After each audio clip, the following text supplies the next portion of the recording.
All right, everybody, welcome back to another video. And Jay Ross and I just thought, and including Brody, he's kind of here in spirit because, and you'll find out why he's here in spirit. MLS, more specifically Matt Doyle, came out with a grading for every team's offseason because the window just closed at the time of recording, I believe like a couple days ago. By the time this video's out, it'll still probably be a couple days ago. So we thought we should do our own video because Matt Doyle graded the Sounders offseason as an A, and I'll put up that image for you all. And I think all of us, and probably likelihood is most of you, will probably disagree with that. So we thought this would be a good opportunity to do a video talking about it, what was our opinions, and yeah, and then just kind of break it down from there.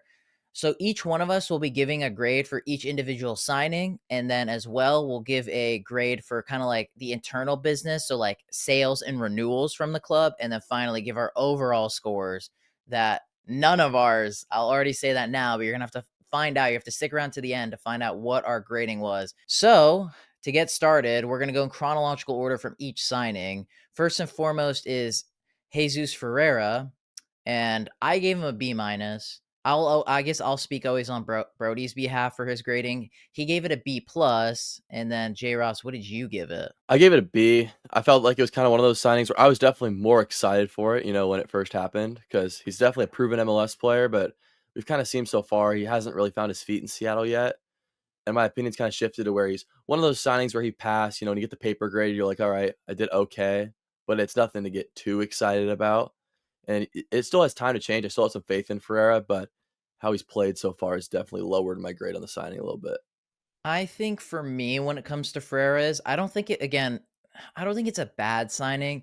The problem is by literally the amount of money we spent during this offseason, he is the Sounders' big signing. And so my problem with that is, you needed to bring in a striker.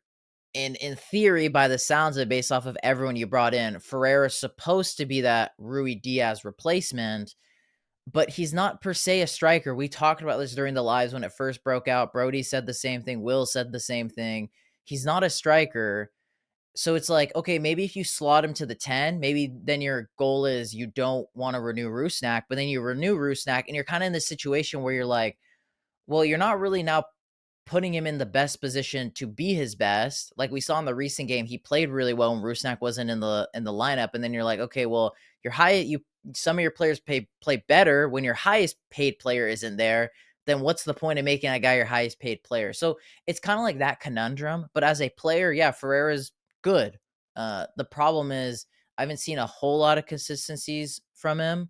And it's just like, where does he really fit in this squad? That's the problem. I feel like if you want to bring in a guy for like Ferreira, you got to really build the team around him. So that's why I'm a little bit more on B minus. I was a little bit surprised about Brody's pick with C plus because, as we all remember during the live streams and stuff, Brody was kind of waxing lyrical a little bit about it. But I think due to the performances and just kind of like the other signings we made and like the other roster decisions we made, I think that's why he's probably put him at C plus and based off of how he's played so far. But again, big asterisk. It's a long season. Things can easily change. I'll say too, he's definitely started to play better recently. We definitely seen him as less of a goal threat than maybe we've expected. We thought maybe he'd be a little more of a threat, on the offensive side in terms of like finishing off the chances. But we've seen him creating well. I mean, he has 5 assists across all comps so far for the Sounders. And we kind of seen him as that guy coming off the line, which brings into question, like you said, how does he fit into this team? Because it's like, I feel like he's played really good recently, last couple games, which happens to be when Rusnak's been out.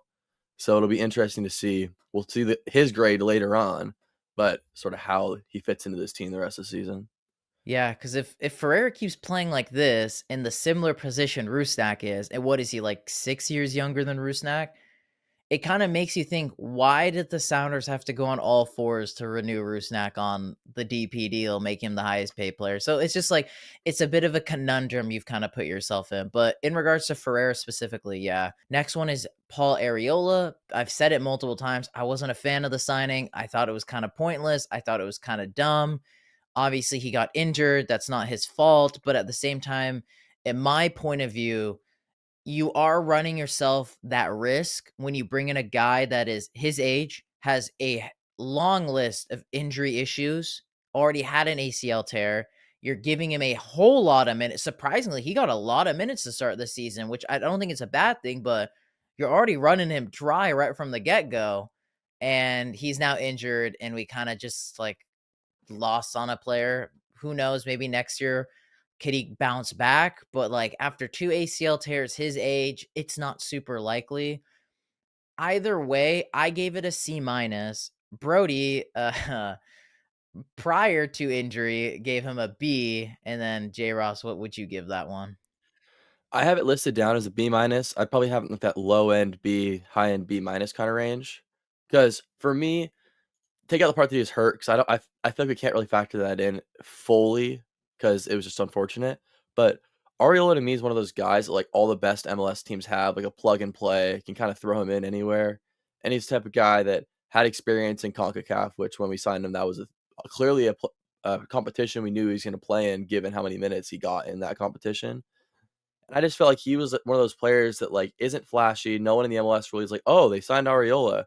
But then he's also the guy where on a Wednesday night when you need to throw him out of position, he can go plug and play anywhere throughout the midfield and the attack or even left wing back. So I give it low end B, high end B minus. I think my big issue is with it is I feel like it does help the depth, but I feel like we already have a lot of Paul Areolas in this team. And I think that's kinda what rubs me the wrong way because it's like and we'll get on to him about, like, Kent. Like, Kent's a good out of left field type of signing for about the same money you paid for Paul. So it's like, I don't know, I feel like we already have a lot of Paul Arriola type MLS veteran players. Like, that's the core we have. So that's why I was just kinda like, do we really need another one? And especially one that isn't young, is kinda on his last legs, and so that's why I don't I'm gonna be honest, I don't really care how everyone, tosses it to me. I don't rate this signing. Never did, probably never will, unfortunately, so but, don't worry, that's the lowest grade I'm giving to anything on today's video. Next is Kim Kee-hee. This is probably no, actually, it's one of the highest grades I gave. It's definitely Brody's highest grade. So I gave it a B plus. Brody gave it an A, and then J. Ross, what rating did you give the return of Kim Kee-hee? I gave it a B plus, and clearly the B plus and the high grades are warranted because with Reagan's injury, he's having to play right now, and he's having to do exactly what we brought him in to be. That backup center back who's won an MLS Cup with us, played across the world, load of experience, and also I completely like slipped my mind how much grit this guy has. Like he was throwing his body around against Nashville last game, and I was like, whoa. Did not expect old Kim Kee-hee to come in here trucking people, setting the tone for the rest of the team. Yeah, and he wasn't going against, like, small guys like Sam Surridge, like, that's a big dude, that's a big striker, and he was handling him pretty well, and, like, Kim's come in and he's played his role, and I think one key point you just made is with bringing in Kim, he adds a different dimension. He's a guy that's been successful in Asian football, and I like that, and obviously, I'm biased because I love Asian football, but I like something different. Like, we don't always have to go within the league, we can add some different sauces in there, different spices. Salt and pepper doesn't add spice. Add some sriracha in there. Add some ghost pepper in there. You know, I want to see some of that in this team, and that's what Kim Kee-hee does. Obviously, I think what lowers my grade for Kim, and I think it's probably the same for you, is he's just on the older side. Like, obviously, Craig is obsessed with his unk squat, and that's fine. But for me, I think I've said this many times in many videos. I want the team to start getting a bit more younger and like obviously, I'm gonna be biased because I love Kim Kee. He's one of my favorite players ever play for this team, but the reality is he is definitely on the older side. I know for Brody, he doesn't care. He loves Kim, and so that's why he's gonna give it an A no matter what. But that's probably why I would just put it a little bit lower. But he's a good plug and play player, and honestly, I think helps bring in experience to Reagan because I think one big issue Reagan has had is he's very comfortable in that center back position. We've seen him have boneheaded moments. He doesn't really get punished for it because we don't have anyone to replace him with. But now that he's been injured, I don't think he instantly goes back to being a starter, in my opinion, unless Kim gets hurt or he's kind of fatigued. I think Kim has to be the starter with Yamar. And I like that. It builds good, healthy competition in our backline that we need because this season our backline's been like up and down like a lot. So that's one big thing as well that I think Kim adds. Even if Reagan is, let's say, his spot's locked down and he's going right back in, which I still think is probably what Schmetzer's thinking, he doesn't have to get rushed back. I think that if we didn't have Kee-hee, he'd get rushed back into rehab, and who's to say he wouldn't get hurt again and again? Hamstrings are one of those things that's like 10 to re-aggravate. He's proven that we're solid with him. We don't need to rush Reagan back. We're the same with or without him, which also could help Reagan's mindset of seeing Kee-hee play, even if his role isn't necessarily in jeopardy with Kee-hee. Like we know Reagan's still going to be the starter. Just seeing good performances from another center back week in, week out for a month and a half definitely will spark a fire under him. Hopefully, when he gets back, which another way to help the squad. And then for our final signing, one that we just didn't think was gonna happen, but it definitely, I think my and everyone's opinion on the channel, up the overall rating of this window for us. I think definitely helps save, not save the window because I think it's a little dramatic, but it really helped out the window a lot in the addition of Ryan Kent. Obviously, we haven't seen much of him so far, but either way, even without that, I'm just gonna go off a rip and say everyone's ratings because this is the one player that we all agree on. We all gave him a B plus. So why did we all give him a B plus? Well, I think part of it is this is not Sounders esque, and it's flashy and fun, which is something we've been asking for. A name that's gonna put butts in seats and make people want to watch the games. Kent has the ability to do that, albeit good FIFA card. But even in the few minutes he played, there was nothing on the score sheet, but he had some flashy moments. You saw him have a little bit of flair on the ball, which is something we've been asking for this from the Sounders team. And I think the little bit of ambition, a little bit of risk raises this grade a little bit. Kent, yeah, he hasn't played in a year, which is kind of like, maybe if it was someone else with a different name with this type of stats would be a much lower grade. But the fact that we know what his potential could be, combined with the love and like the popularity of the name, I think that brings the grades up on its own.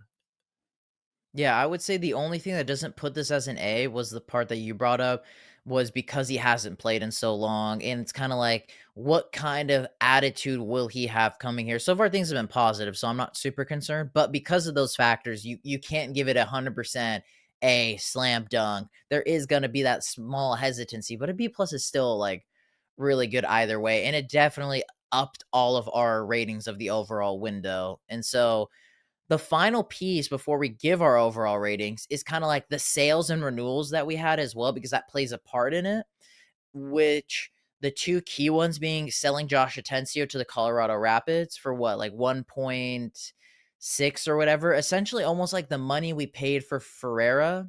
We basically got it back in that sale. And then as well, renewing Albert Rusnak to a DP deal. We can't include Morris's because his was an incentive one. So technically that would fall into previous windows. But either way, I think we all knew unanimously know Jordan Morris shouldn't be a designated player in modern 2025 MLS. But in regards to this, in regards to like our sales and renewals, like internally within the team, I gave it a C. Brody gave it a C. J. Ross, what did you give it? I gave it a C plus. I rated it slightly higher because I thought Atencio's the sale, the money we got for him, and the timing of when we sold him to, spot on. Where we'll get the money, possibly in time to make a sale later on, Obed hopefully or something like that.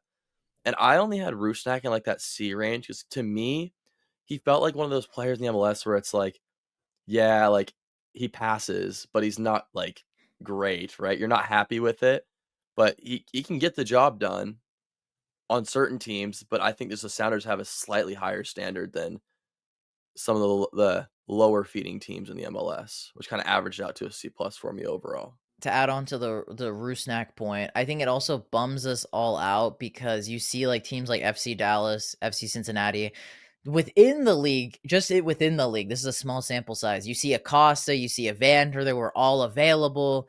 You probably realistically could have gone them if you really wanted to, and then instead he just opted for the really safe bet. Yeah, for me, renewing Rusak's like a D. It really drags the whole rating down for me. Selling Josh is probably around a B for me. I think that was huge. Obviously, it was a bit surprising because there was so much talk during the offseason. Oh, Josh is going to be one of the center backs for this team. And I was like, oh, okay, that's kind of cool. And then you're just like, oh, he's sold. See you later. And I'm like, oh, okay, well, that took a turn there. So yeah, I think overall, I think C. We're either way, we're all in the C range either way. And then when it comes to our overall score, which kind of was the whole premise of this video because Matt Doyle gave it an A. None of us are close to an A. I gave it a C plus, Brody gave it a C plus, and J Ross, you gave it a B. Why, first and foremost, is this window just not an A? Why do we just disagree on that outright? I just think that in this terms of MLS, in comparison to the other MLS teams you mentioned, Cincinnati, Dallas, it's like bringing in those game changers. We didn't really do that, and we're all in agreement that this squad has a lot of high floor type of players. We could have brought someone in that tipped us over the edge, made us a true cup contender and a CONCACAF contender and a Club World Cup, team people want to actually watch. And instead, we re-signed someone like Rusnak. It's sort of like we did all the moves that, like I said, pass, get the job done. We're not going to be a bottom feeder team in the league, but also it's not ones that really are flashy, put us to that next level like we've seen in years past. Yeah, I think you got it spot on. I think as well, like not even just like Cincinnati, Dallas. You look at like San Jose. You look at Atlanta. You know, you see all these other teams across the league. They all are like raising their floor a lot, and Sounders are kind of just like just coasting a little bit above water. And again, I think Ryan Kent helps with that a little bit, but it's just not enough for the fact you've gone like what 3 summer windows without any signings. You haven't made really a big move since like 2020 when you brought in JP, Yamar, like those were big moves. I think Ryan Kent could be close to that, but at the same time, you can't really consider it a big move because he was a free agent. So in regards to what he could bring, yeah, it's a big move. But in regards to how like the circumstances, yeah, I mean, he's a free agent, so it's not that massive. Like he didn't have any options. So yeah, for sure. Overall, we all definitely are not at an A. But mine and Jay Ross and Brody's opinion only matters so much. You guys got to let us know your thoughts in the comments down below. How would you guys rate the Sounders off season as well? We're going to have like a mini transfer window opened up for all Club World Cup teams, which include us, of course. So maybe we bring some players in for that. We also have the summer window as well. So there's still more windows to come. Maybe some players leave. Maybe we bring in some other players. We'll just have to see what happens, or we make another part of history and go 4 straight summer windows without making a signing. Who knows? We'll have to find out. But boys and girls, let us know your guys' thoughts in the comments down below. Make sure to smash the like button on today's video. Subscribe if you're not subscribed already, and I hope you'll have a lovely day.